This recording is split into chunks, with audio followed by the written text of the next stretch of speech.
Cleveland 911. Do you need Please, help me. I'm Amanda Berry.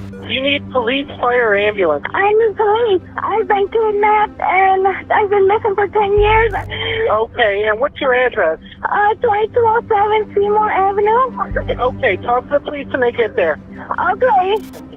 Hello? Yeah, talk to the police when they get there. Okay, I'm gonna wait now. We're gonna start them as soon as we get a car open. No, I need them now before we get back. I told you they're on the way. Talk to them when they get there, okay? All right, okay. Thank you. His dispatcher completely disregarded protocol. He was not supposed to hang up on her, and it only got worse when the neighbor called. Cleveland 911 police, ambulance to fire. Yeah, hey, bro, I'm at 2207 Seymour, West 25th. This broad is trying to break out the house next door to me. She like, this been kidnapped me and my daughter, and we've been in this. She say her name is Linda Berry or some Sir, you know what I mean? sir, is she still in the street or where did she go? Yeah, I'm looking at her. She right now. She calling y'all. She on another phone. Can you ask her if she needs an ambulance? She need everything. She's in a panic, bro. I guess she's been kidnapped, so, put yourself in her shoes. We'll send the police out. Abducted, assaulted, and brutally abused for over a decade, Amanda Berry was chained to a wall in her neighbor's basement. Not only would I never see my mother again, but I wouldn't see my sister, my family, or my friends for a decade. She was forced to raise her daughter in captivity until the day she took it upon herself to save her friends and her family, finally putting an end to Ariel Castro's House of Horrors. The source of hope for escape would come from the most unexpected place, 6-year-old Jocelyn. In the city of Cleveland, Ohio, lively teenager Amanda Berry is wondering if she'll show up for work at her local Burger King. I almost called off of work that day because the next day was my birthday. My mom had came to the door and she came to give me a kiss and just tell me have a good day. I got ready for work. But unfortunately, her life ended up taking a completely different turn after she finished her shift. What if I would have caught off that day? On her way home, Amanda crossed paths with a friendly face, Ariel Castro, the neighborhood school bus driver and father of one of her good friends. And he asked, do you need a ride home? I said yes.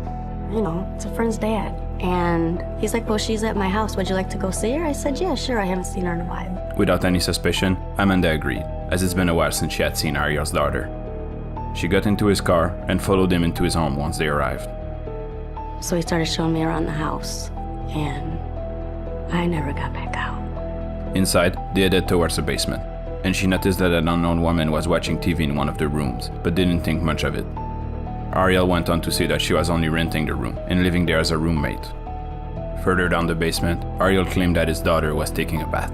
At this point, Amanda was probably starting to notice how weird the situation was, as all the windows were nailed shut and tinted black. When he took me to the next bedroom, it was just really dark in there, and he told me to hold on my pants. From there, I knew, this was not gonna be good. Afterward, he chained her up to the wall by the stomach, tied her limbs together with duct tape, strapped a motorcycle helmet on her head, and turned up the radio at max volume to cover up her screams.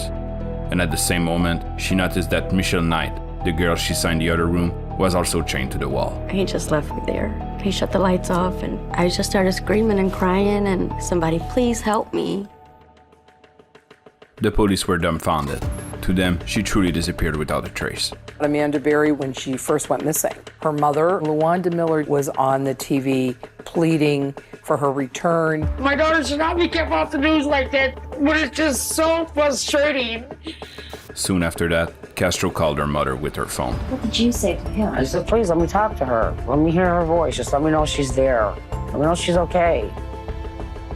Silence, and then he hung up on me. Police started trying to track that phone, and that was one of the first cases of trying to track a phone like that. The intelligence and the information we have indicated that Amanda's phone was used in about a 30-40 block area. We spent about a week around the clock hoping that this phone would be used again. But Castro knew better. To avoid any suspicion, he took part in the civilian search party and even attended the public vigils that were organized by Amanda's family. How much of a monster are you? You could go to that girl's parents and say, I've been looking day and night, I can't find her. One weird detail at the time was the disregard from the police towards Castro's divorced wife, Grimilda. 2 years into the case, she attempted to get him arrested on various charges, She wasn't aware of the kidnapping, but went through a similar situation herself in the past. He beat my sister, he stomped on her head, he kicked her in the stomach. So before the girl, she was the one being chained up in the basement. And once they got divorced, he started to frequently abduct his own daughter from Grimilda's house. Every time one of these crimes were committed, she contacted the police, but Castro never got arrested. My understanding from the records is that she suffered a broken nose twice. She had broken teeth and she otherwise was abused, but they were never followed through as a conviction. The violence of his outburst towards her ultimately ended up killing her. She developed an inoperable brain tumor following all the head injuries she suffered from him. None of these claims were followed. Castro never had to pay for his crimes towards Grimilda. But Amanda, determined to record Castro's abuse, kept a secret diary filled with hidden codes. For example, X meant that she had been raped, sometimes up to 5 times a day. I would always write these numbers at the top of the pages because I felt like, one day maybe authorities will get to read it and he'll be punished for what he did. 3 years into the case, the whole house was turned into a dungeon. It was a veritable house of horror, from the basement all the way up to the 2nd floor. Amanda, Michelle, chained up. I was so scared that I was gonna die. I didn't think that I was gonna ever make it home. At this point, Castro kidnapped a third girl, 14-year-old Gina DeJesus. He kept them starving and prevented them access to basic care. It was all boarded up.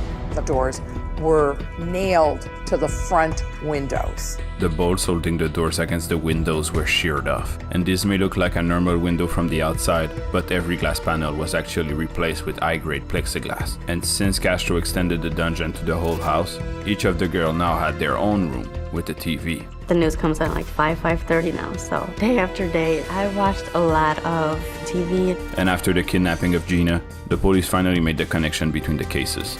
And there was even an episode of America Most Wanted dedicated to them. Amanda Berry vanished on April 21st, 2003. 14-year-old Gina DeJesus left school. She never made it home.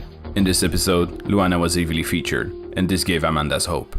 And I said, I'm gonna make it home to you. As long as you fight, I'm gonna fight. For 3 years, Luana Miller fought hard to find Amanda. The holidays are coming and going, and my baby ain't home. Is she out there? Is she laid somewhere? At that point, Amanda's favorite show was the Montel Show, especially the segment with the psychic Sylvia Brown. I would watch her every time she was on Montel, and I'd say, I wish my mom would go on there. And then she could tell my mom that I was alive and that I'm okay. The case started to catch a lot of attention from the media, and eventually, Luana was invited to meet Sylvia Brown and ask her about her daughter. Don't think I'll ever see her again. Yeah, in heaven on the other side. I just hate that she's not alive, honey. Luana was devastated, as was Amanda. I just broke down crying because I couldn't believe she said that. They both went into a long, depressive episode. She even took down the picture of Amanda she had hung around the city. And she just gave up hope.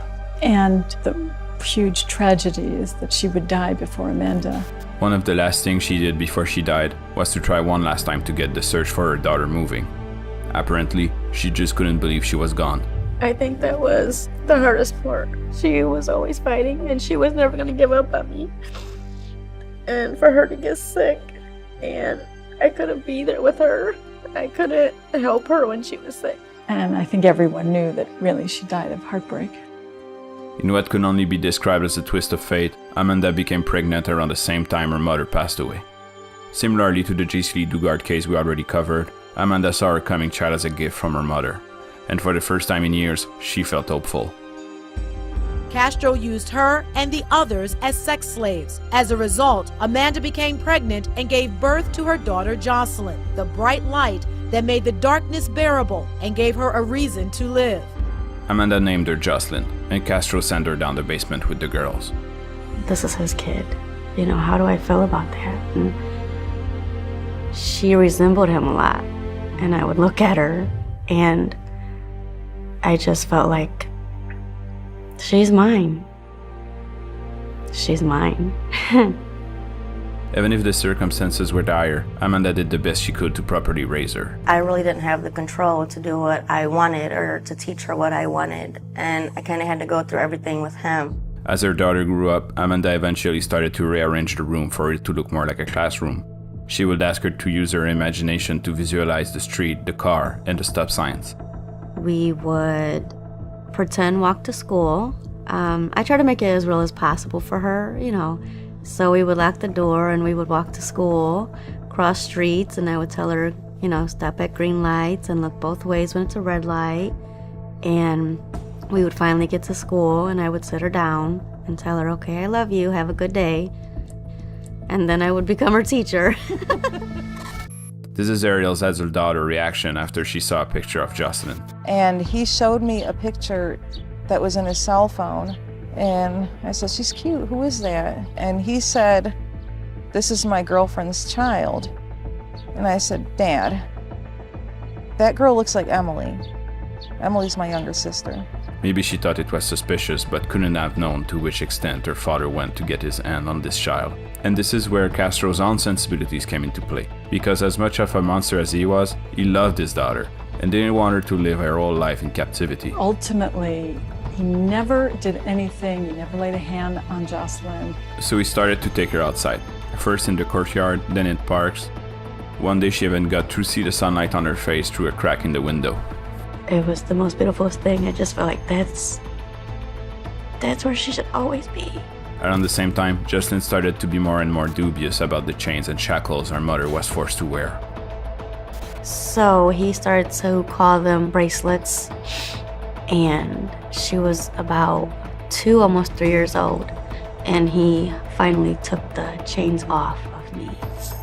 And that was because of Jocelyn. As Amanda and Jocelyn were living a life of their own inside the house, the clock kept ticking in the outside world.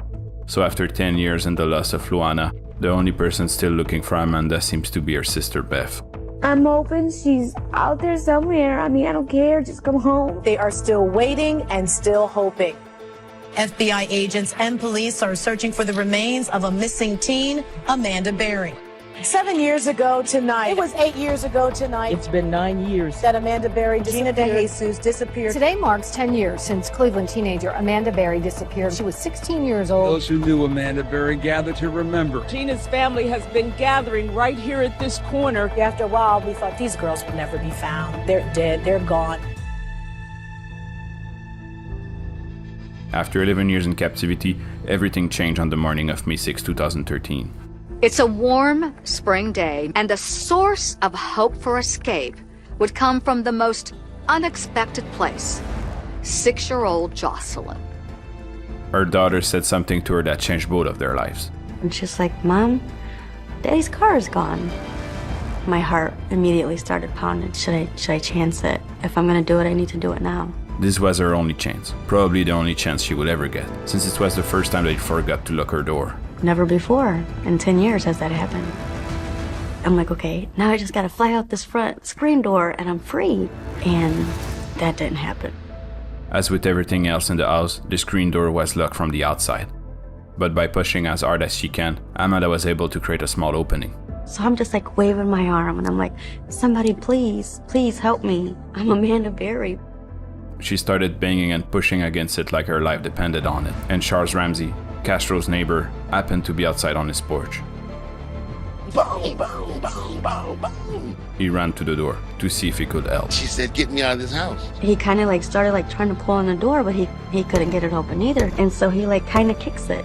Out comes Amanda. What do we do? Right, call the police. Cleveland 911. Call me, I'm Amanda Berry. I've been kidnapped. I've been missing for 10 years, and I'm here. I'm free now. The police are on the way. Talk to when they get there. Okay? I need... She like, this been kidnapped me and my daughter, and we've been in this... She said her name was Linda Berry or some... Can you ask her if she needs an ambulance? She needs everything. She's in a panic, bro. I said she's been kidnapped. I'm Amanda Berry. I've been on the news for the last 10 years. Okay, I got that. And you said, what was his name again? Ariel Castro. And what's he wearing? I don't know, because he's not here right now. That's what I got. Ariel Castro, female, that's her name is Amanda Berry. This might be for real. I was terrified. And just because there's people on the street doesn't mean that he wouldn't hurt me. Now, we both calling 911. She deal with a moron. Me too. The woman was like, oh, hang up and wait for the police. Hey, Amanda Berry is right in front of me right now. Wait a minute, I thought this girl was dead. Amanda Berry, that don't ring no damn bells, you being a cop and all? She was thin, pale. And I told her, we've been looking for you for a long time. The police on site couldn't believe they were still alive after all these years. It was just like getting smacked in the face, like, holy cow, she's still alive. Then she gives us, well, there's 2 more girls in the house. We found them. We found them. Once I saw that, I'm like, you know, this is it. I think we're free now. After the rescue, Amanda pulled out a flyer and explained to the police that she held to it for years. And then she said, I smell it sometimes because my mother was holding this flyer. Breaks your heart. Sorry. After all this time. Once her sister Beth arrived on site, Amanda was overwhelmed, and she jumped in her arms. She was just really skinny and short hair, but she was still beautiful. After they were rescued, the police searched the whole house and found a confession penned by Castro himself. But to be sure that he would stay in jail, they needed more than that. And this is where Amanda's diaries came into play. She took note of every time he moved one of the girls around the house, as each of these movements counted as another kidnapping. Each and every time he raped her has also been marked down in the corner of the page. Because of the diaries, the police were able to charge him on 977 counts, including 446 counts of rape and 512 counts of kidnapping. Not a master, I'm one person. I am just sick. I have an addiction. I simply kept them there without being able to leave.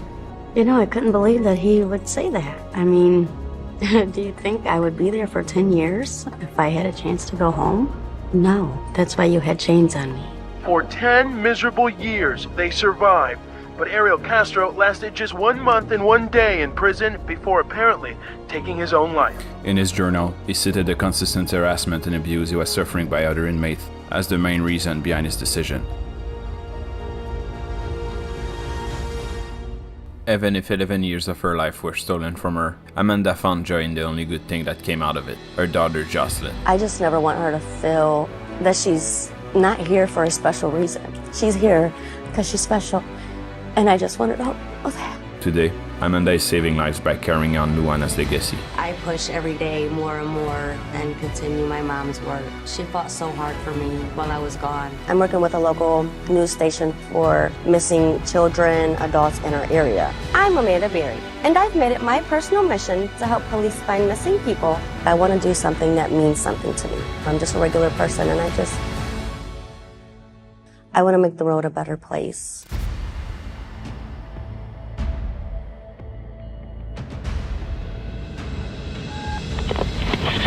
Hello, Irv speaking.